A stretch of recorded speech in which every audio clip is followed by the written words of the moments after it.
only the Ministry of Energy and Petroleum signed a deal with the state-owned petroleum companies in the Middle East. Why RUTO chose to characterize the deal as a G2G is the first red flag that points to mischief in this deal. We now know that the characterization of this deal as a G2G was meant to shield the three Kenyan companies from paying the 30% corporate tax. I will return to this matter later. 2. The shilling has continued to fall against the dollar. The cost of oil has not come down since the deal was signed. 4. The scarcity of the dollar has continued. 5. The landlocked countries that depend on us for oil are abandoning our pipeline because it has become too expensive. In other words, the deal has not addressed any of the problems RUTO said it would. When RUTO initiated this deal, the US dollar to the Kenya shilling exchange rate was 132. Today, 6 months later, it is Kenya shillings 159 to the dollar. The cost of fuel shot up significantly after the deal. Where have things moved from bad to worse since the deal was signed? Well, the deal was a scam for which we now demand full disclosure and full accountability. It is corrupt and rotten to the core. It is state capture by Mr. RUTO and company and a conspiracy against the country. RUTO's collapsing the country while feeding Kenyans on lullabies. Other than keeping the cost of oil permanently high in Kenya, the deal is costing the country dearly in terms of trade in petroleum with the landlocked neighbors. It is shrouded in deep secrecy. To date, only 2 documents have been made public. That is, the Master Framework Agreement with petroleum trading entities and the Open Tender System Modified Agreement with marketers.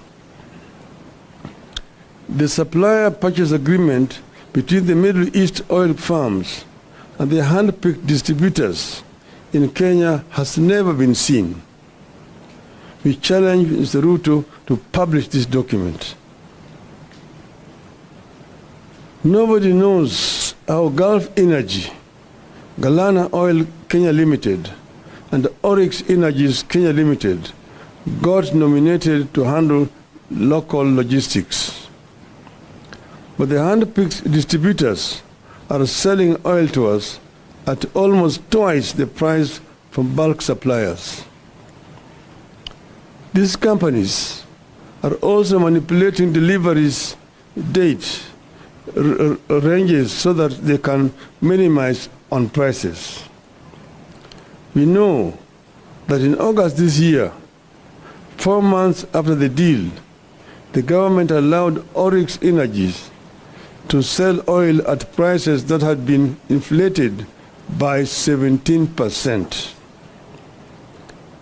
In the RUTO deal, Oryx is a supplier of diesel to other oil marketing companies in the country.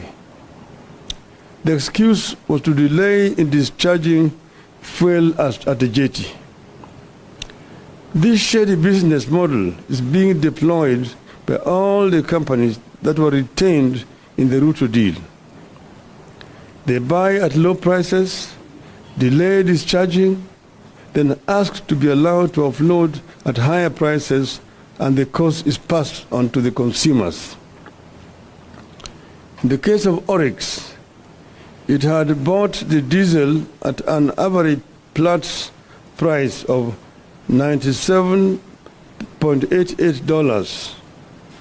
That is 14,182 shillings per barrel in July, but was allowed to sell the same to oil marketing companies at 114.5 US dollars, that is 16,585 shillings per barrel.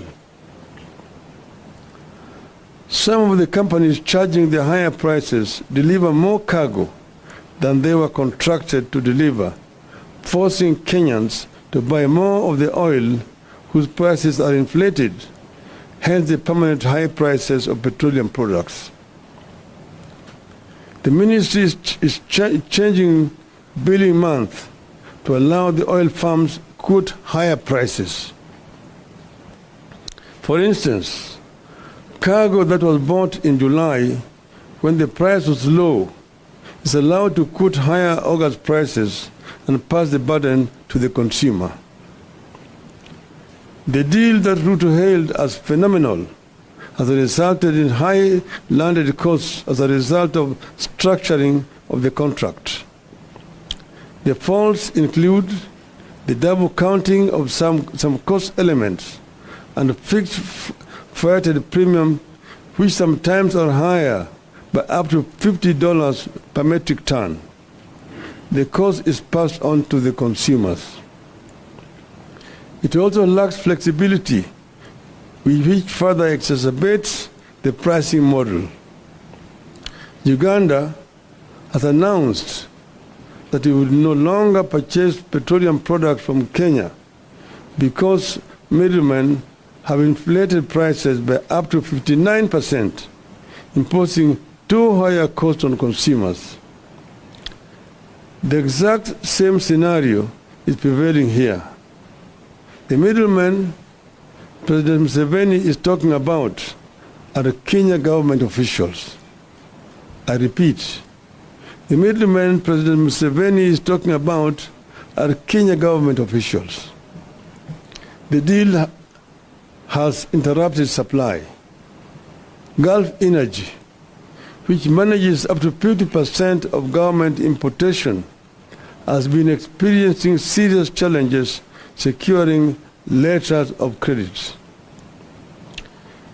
This is because the single bank that was picked to provide the letter of credit is struggling with big bad loans. Consequently, there is delay for clearance of importers to offload oil. Ships are queuing at sea for up to 18 days, awaiting confirmation of letters of credit in order to discharge, while the Kenya Pipeline Company goes without operations for days because there is nothing to process. Then the companies incur demurrage, which is transferred to the consumer. Under the open tender system, that the old system, demurrage costs are 45,000 US dollars per day for the biggest tanker docking at the port of Mombasa, and $31,000 per day for the second biggest vessel. But under the RUTO deal, demurrage has risen up to $70,000 per day.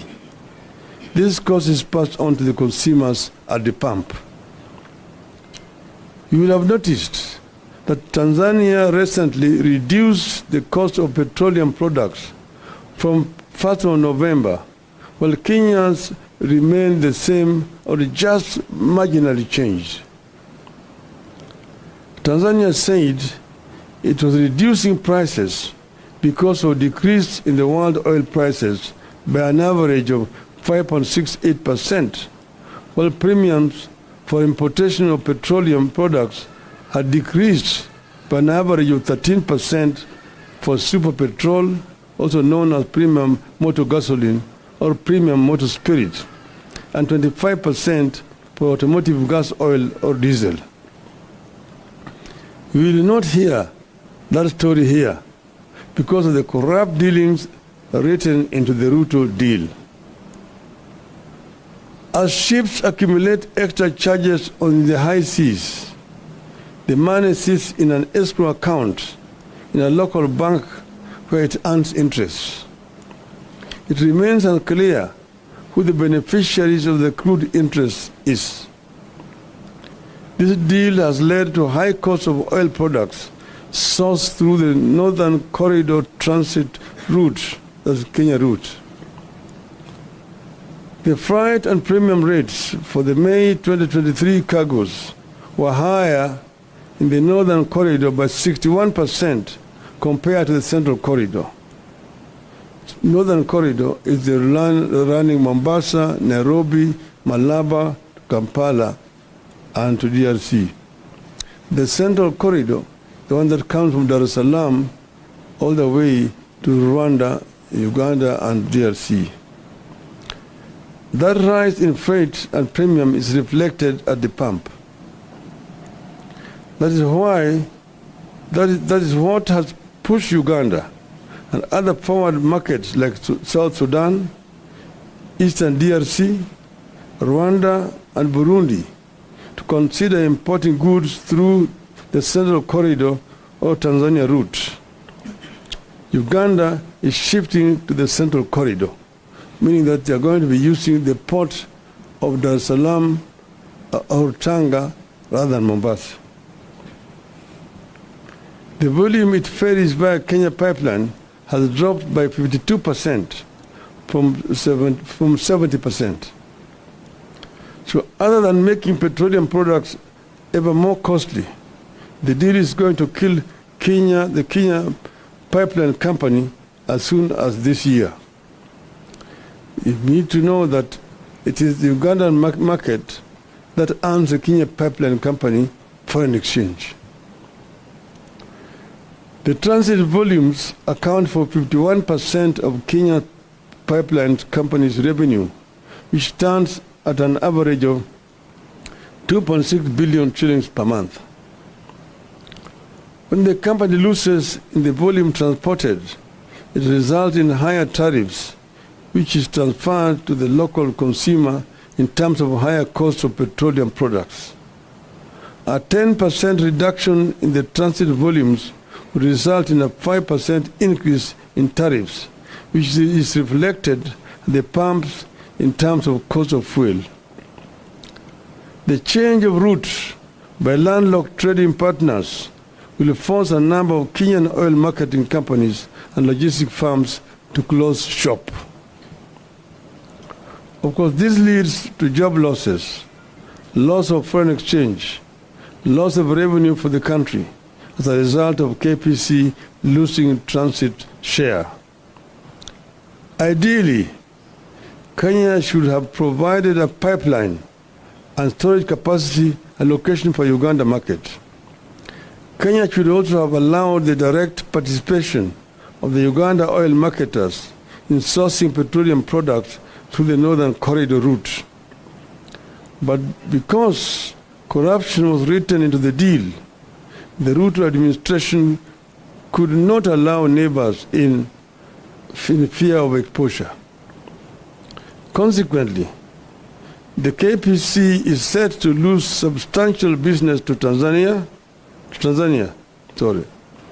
Uganda's shift to the Central Corridor will most certainly influence Rwanda, Eastern Democratic Republic of Congo, and South Sudan.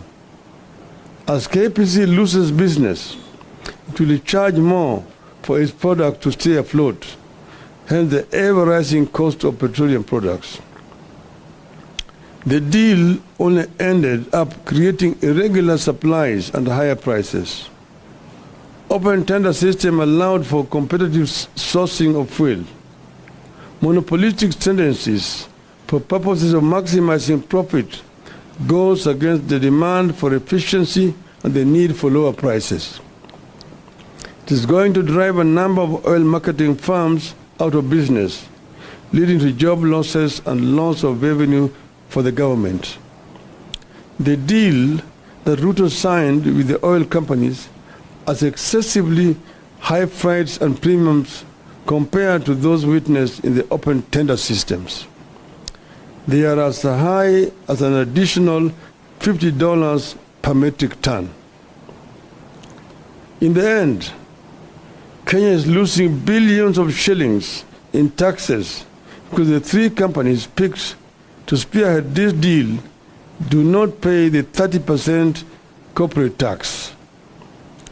Shielding the three companies from this tax is the reason RUTO told Kenyans that it was a G2G deal. Your guess is as good as mine on who is pocketing the unpaid corporate tax. But the burden of the unpaid corporate tax is passed to Kenyans at the pump. Now, ladies and gentlemen, our stand as azimio. 1. RUTO must immediately cancel the contract and revert to the open tender system, which ensured guaranteed supply of petroleum products. It has assigned responsibility to various players as opposed to the so-called G2G that is making Kenyans depend on inefficient and corrupt players. The open tender system was efficient, accountable, and competitive, and offered prices commensurate with international pricing model. 2. The Ethics and Anti-Corruption Commission needs to move in, not to sanitize, but to get to the bottom of how and why we got into this deal and who is benefiting from it. 3. The men and women who came up with this self-serving deal must be surcharged and sacked. 4. The government must restore taxes to 8% from the 16% that came with the Finance Act. 5. The government must make public the so-called MOU between Kenya and Saudi Arabia and the United Arab Emirates. 6. The Ministry of Energy and Petroleum must make public the deal is signed with oil companies. 7. The Ministry of Energy and Petroleum must make public the supplier purchase agreement it signed with the oil companies. 8. The EACC and the Director of Criminal Investigations must investigate the tax compliance status and pricing model with the three oil companies. 9. We need a comprehensive brief on what the move by Uganda to pursue much of its petroleum needs through the Tanzanian Central Corridor means to our country, especially to the future of the Kenya Pipeline Company. End of statement. Thank you.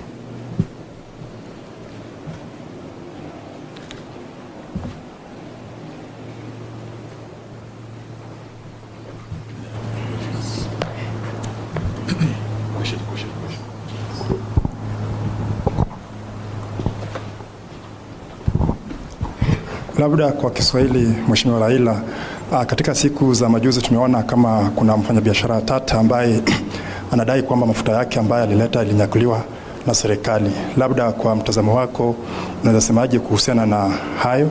Kisha cha pili, where does this revelation of yours now put the ongoing national dialogue talks? Thank you. Yale ambayo yanafanyika, hiyo mfanyabiashara yenyewe inadhihirisha ukweli. Yale ni wale watu ambaye wametofautiana pamoja. Sasa mwingine anasema huyu hii shehena ni yangu, mwingine anasema hii shehena ni yangu. Wale pamoja. Hata wewe mwenyewe unaweza kushangaa yale ambayo yanafanyika. Mbona kama kuna shida mtu anashikwa usiku anafungwa macho? Kwa sababu gani? Kama jamaa hajaiba, hajafanya chochote, kama hata yeye ni mwizi, mbona ashike mchana na apeleke mahakamani? Ni wale ni wao wezi wawili wanashikana peke yao.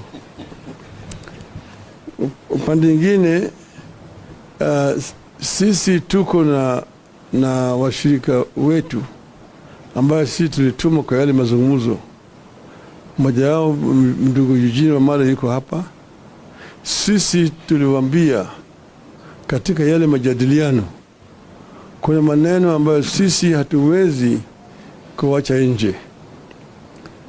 Tuweka masharti, atakuwa na maneno ambayo mpaka tupate suluhu, hasa yale ambayo yanahusu wananchi wenyewe. Kwa mfano moja yao ni gharama ya maisha. Tumesema gharama ya maisha mpaka irudi chini. Hiyo ni moja ya masharti ya mazungumzo yetu. Ingine ni kuundwa kwa tume ya uchaguzi. 3 ni ukaguzi ya matokeo ya uchaguzi iliyopita. 4 ni mambo ya kutuingilia kwa vyama vingine vya kisiasa. Kuheshima kwa vyama vya kisiasa. Yale ya masharti. Lakini muhimu zaidi ni gharama ya maisha lazima irudi chini. Na wao wamesema vile inawezekana. Tumesema kwa mfano ili ushuru waliweka kwa mafuta itolewe kutoka 16% irudishe pale iliyokuwako 8%. Hiyo ni moja yao. Na kadhalika na kadhalika. So tumesema kama hawawezi kukubali basi haviendi. Tumesema kama hawawezi kukubali yale, hiyo tunasema hakuna mazungumzo, hakuna maafikiano.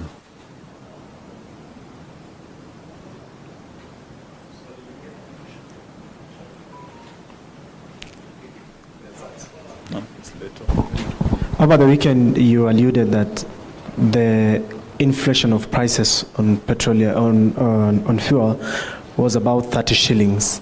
Maybe expound on that and how these you call cartels are fleecing Kenyans' pockets at the pump, and how much, by how much? No, I mentioned the other time, and you're going to find it in the statement that I've just read there, how prices are being inflated and then passed on to the consumer. I mentioned, for example, you'll find that you're being charged 217 shillings, but actual price would be 187 shillings. Now, where we are not sure is how that 30 shillings is being distributed, who is the beneficiary. But I've also explained to you how the whole of this process was conceived, how it was then executed, and how it is actually hurting the consumer down here. You'll find, for example, that ships are taking a very long. They're waiting when letters of credit have not been confirmed, incurring demurrage charges. The demurrage charges themselves have also been increased. It used to be $45, $1,000 per day. It is now $70,000 under this deal. And all that is being passed on to the consumer. So what is happening here is a complete rip-off. People are paying for air, and these people are very happy with this.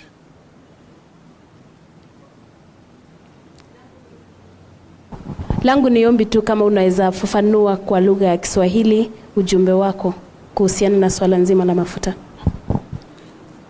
Tumesema kwanza tuliambiwa ati hii mpango ni serikali na kwa serikali.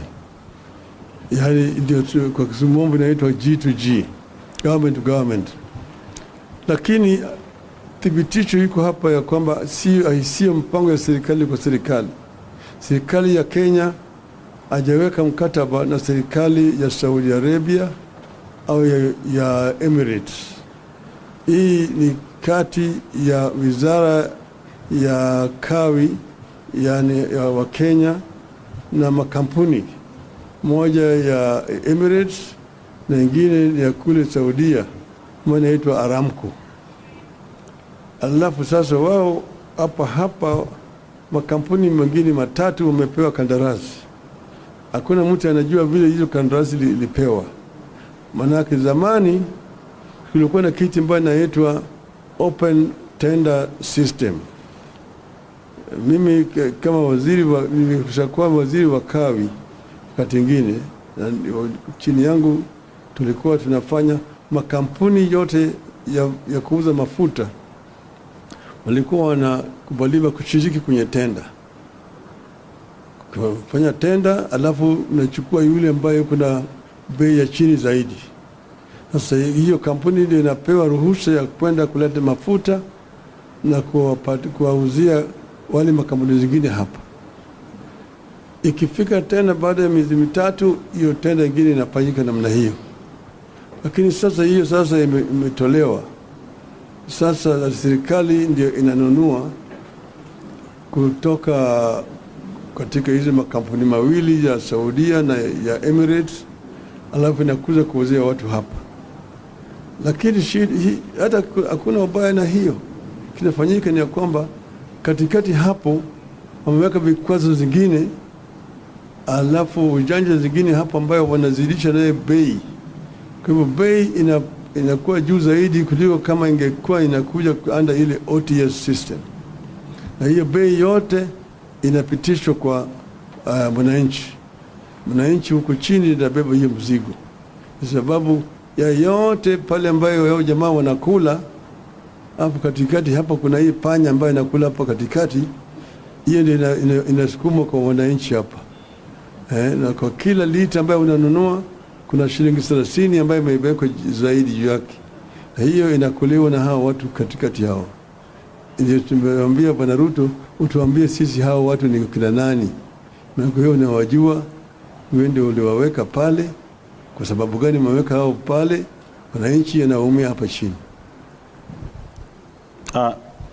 Na swali Mheshimiwa Raila Odinga. Jina langu ni Sydney Chazima kutoka NTV. Swali la kwanza ni kuhusu tunamuita njeri wa mafuta. Sijui kama umesikia hilo swala kuhusu uagizaji wa mafuta kule Mombasa. Kuna meli ambayo imeshikwa ilikuwa na mafuta kuleta nchini. Je, mama huyu ni mmoja wapo ya wale watu ambao wanaongelea? Alafu swali la pili, tulimsikia Mheshimiwa Kalonzo Musyoka akisema hivi majuzi kwamba ikiwa mazungumzo ya uwiano kati ya Azimio na Kenya Kwanza hayataendelea mbele, basi mnaweza rejea katika maandamano. Je, hilo ni wazo sawia na lako? Kwanza hiyo swali ya pili, kwanza hawajamaliza. Hatutaki kuanza kutoa masharti sasa.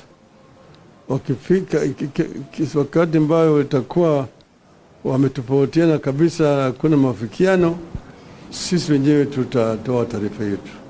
Kwa hivyo wakati hii sitaki kutoa hata vitisho ingine. Inaonekana ya kwamba sisi tunatoa vitisho, manake hatutaki watu wawe na mafikiano. So bado tunawapatia fursa kuongea. Pili, hiyo mama mafuta, huyo mama sio mamona na unajua biashara ya mafuta, unajua gharama yake, pesa ambayo inatakikana ufanye biashara ya mafuta bilioni 17. Angalia sura yake kama